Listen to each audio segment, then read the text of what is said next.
The bell above Claire's curios chimed softly as I unlocked the door, its familiar tone echoing through the dimly lit shop. 6 months after my wife's passing, every corner of the store still held her presence, from the precisely arranged display cases to the carefully cataloged inventory books on her antique mahogany desk. My name is Peter Bennett, and at 42, I've become the reluctant owner of what my mother-in-law, Margaret Sterling, called that dusty junk collection. But Claire had loved this shop, pouring 15 years of her life into building it into something special. Even if I didn't understand the antique business like she had, I couldn't just let it go. Really, Peter? Margaret's voice still rang in my ears from last night's family dinner. It's time to be practical. Claire's gone, and you know nothing about antiques. The shop is just dragging you down. She'd slid an envelope across the dinner table and offered to buy the shop for $75,000. A generous price, she called it, considering the state of the inventory. I ran my hand along the glass counter where Claire used to serve her customers, remembering how she'd light up while sharing the history behind each piece. There was something about her passion for these objects, these fragments of history, that had drawn people in. The morning light filtered through the Victorian stained glass windows, casting colored shadows across the shop floor. Claire had installed those windows herself, saying they set the right mood for discovering treasure. My phone buzzed. Another text from Margaret. Have you considered my offer? The real estate market won't wait forever. I set the phone aside, focusing instead on the task I'd been putting off for months, going through Claire's office. Her desk remained exactly as she'd left it, her leather-bound inventory books arranged in perfect order. You have to understand the story behind each piece, she used to tell me. That's where the real value lies. Opening the newest inventory book, I noticed something odd. The last entry, dated just days before her sudden heart attack, mentioned a special collection, but gave no details. Just a note, secured in secondary storage. Documentation in blue leather book.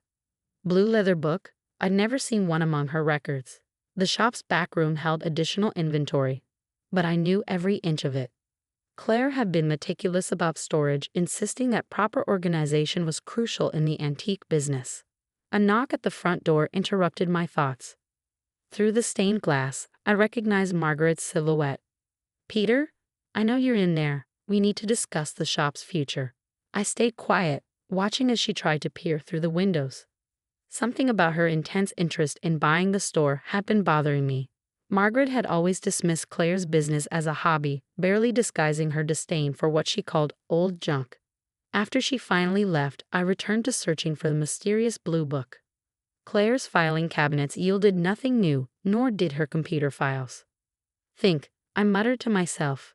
Where would Claire keep her most important records? My eyes fell on the antique roll-top desk in the corner. Claire's first major purchase for the shop. She'd loved its intricate woodwork and hidden compartments. Hidden compartments. I'd watched her work at this desk hundreds of times, but I'd never paid attention to how she operated its mechanisms. Now, running my fingers along the wood, I felt for anything unusual. There, a slight irregularity in the grain pattern. Pressing gently, I heard a soft click. A small panel swung open, revealing a space behind the drawers. Inside lay a blue leather book.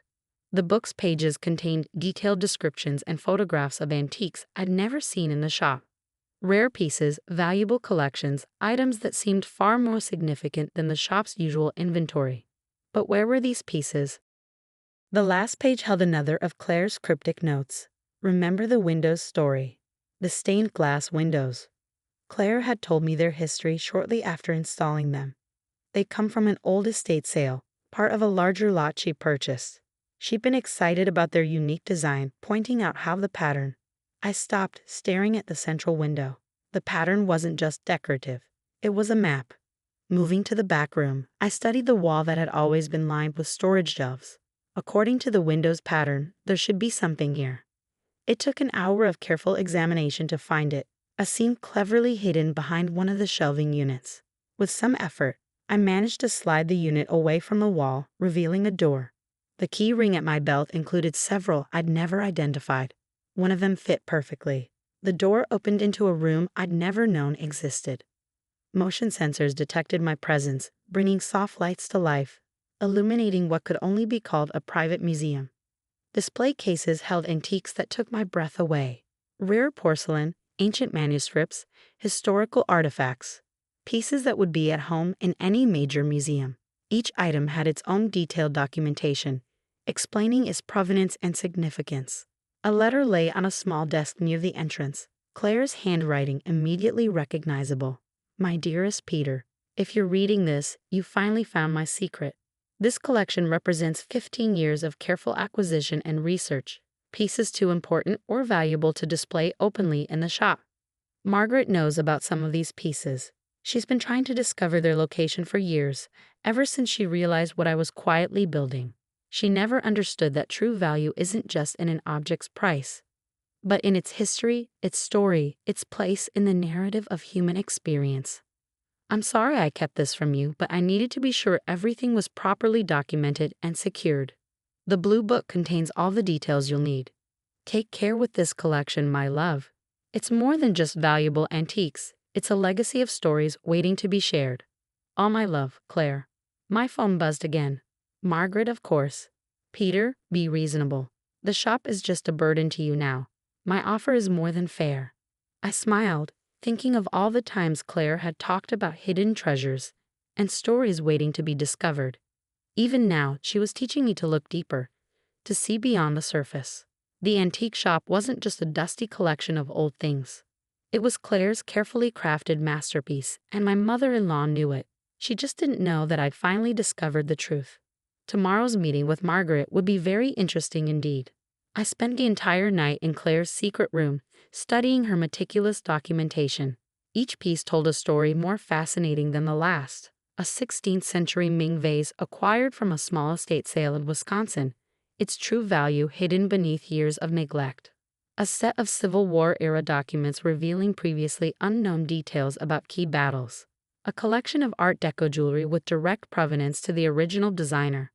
The more I read, the more I understood why Margaret had been so persistent about buying the shop. Claire's notes revealed a pattern of chance encounters with my mother-in-law over the years, each time Margaret trying to discover more about certain pieces she suspected Claire owned. My phone buzzed at 7 a.m. Margaret, of course. Peter, I've been thinking. Let's make it an even $100,000 for the shop. You could start fresh, leave all this clutter behind. Actually, I replied, I'd like to meet this morning to discuss the shop's future. Wonderful. I'll bring the paperwork. At the shop, I interrupted, 9 a.m., and bring Thomas. Thomas was Margaret's personal attorney who'd handled all her real estate dealings for the past 20 years. That's not necessary. I insist. After all, we want everything to be properly documented, don't we? A pause. Of course, 9 a.m. I spent the next 2 hours preparing. Claire's blue book wasn't just a catalog, it was a roadmap. She documented every conversation with Margaret, every attempt to locate specific pieces, every offer made through various intermediaries. At precisely 9 a.m., the shop's bell chimed. Margaret swept in wearing her signature pearls, Thomas trailing behind with his briefcase. Peter, dear, you look tired. This business is clearly taking a toll. Let's sit in Claire's office, I suggested. We have a lot to discuss. Margaret's eyes darted around the shop as we walked to the back, likely searching for any signs of the pieces she'd been hunting for years. I have the papers ready, Thomas began, opening his briefcase. A straightforward sale. Before we start, I interrupted. I'd like to discuss exactly what's being sold. I opened Claire's blue book. For instance, would the sale include the Ming Guanyin vase from the Pembroke estate? Margaret's perfect composure cracked slightly. I'm not sure what you're. The one you tried to buy through 3 different intermediaries in 2019. Claire documented those attempts, by the way, including your offer of $250,000 just for that one piece. Thomas looked sharply at his client. Margaret? Or perhaps, I continued, we should discuss the Cartier Art Deco collection, the one you've been trying to locate since Claire acquired it in 2017. Peter. Margaret's voice had lost its condescending tone. Clearly Claire filled your head with fantasies about the value of her inventory. I pulled out my tablet, displaying photos I'd taken during the night. These aren't fantasies, Margaret. They're very real, as are Claire's detailed records of every attempt he made to find them. Thomas was looking increasingly uncomfortable. Margaret, if there are undisclosed assets of this value. There's more, I said, turning to Claire's final notes. She documented everything. The private investigators you hired to follow her to auctions, the attempted break-in at the shop in 2020 that was never solved, even your recent conversations with Morris and Sons auctioneers about handling a significant upcoming estate sale.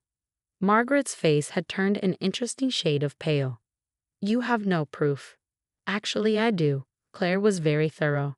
She kept recordings, photographs, correspondence, everything.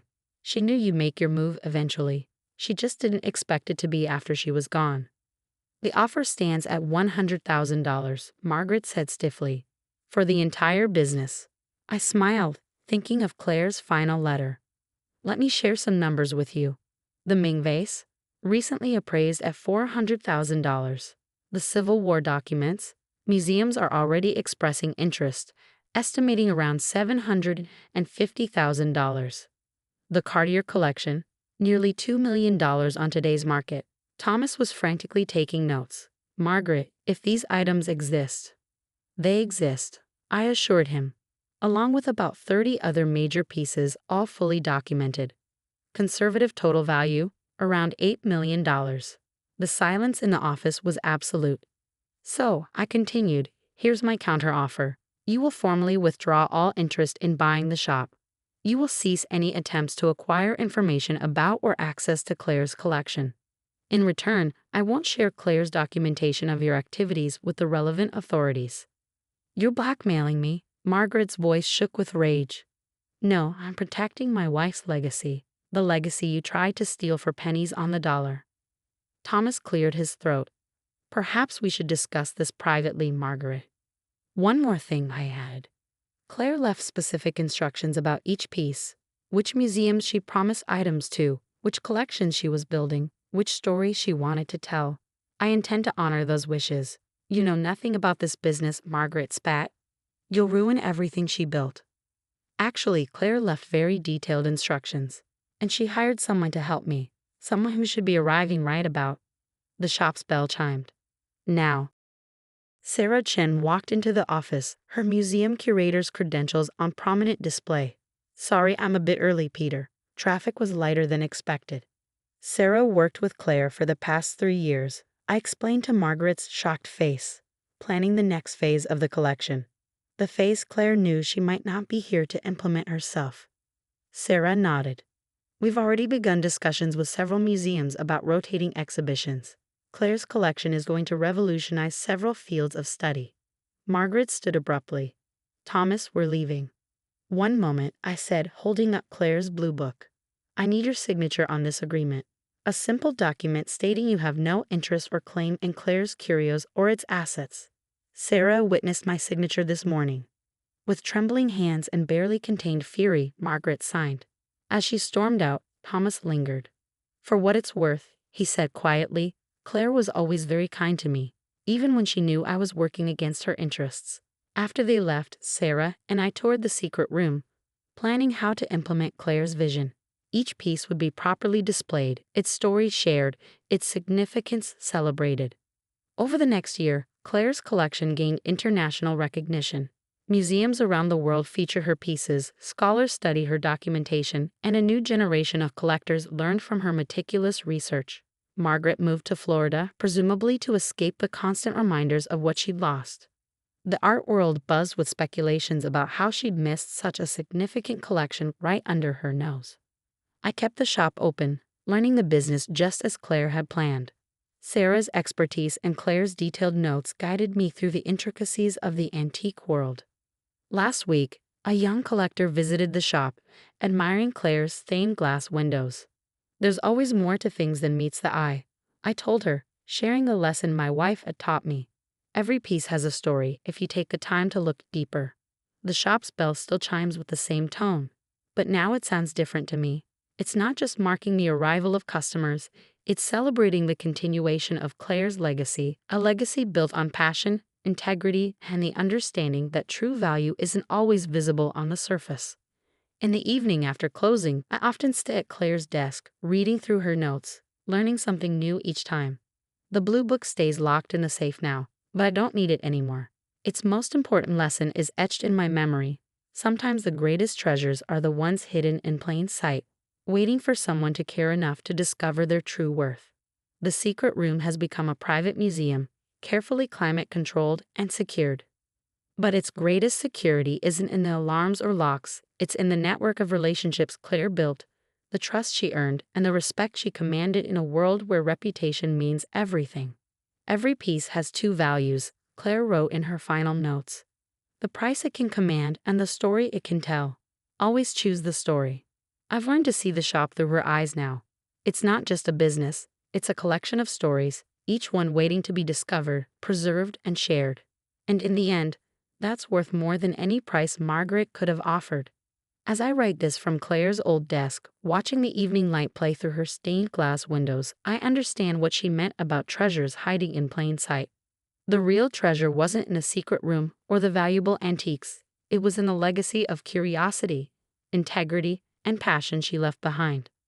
A legacy that nearly slipped away for $100,000, saved by a hidden door and a blue leather book. But then again, as Claire always said, the best stories are the ones that almost go untold. And this story, like her collection, was worth waiting for the right moment to tell.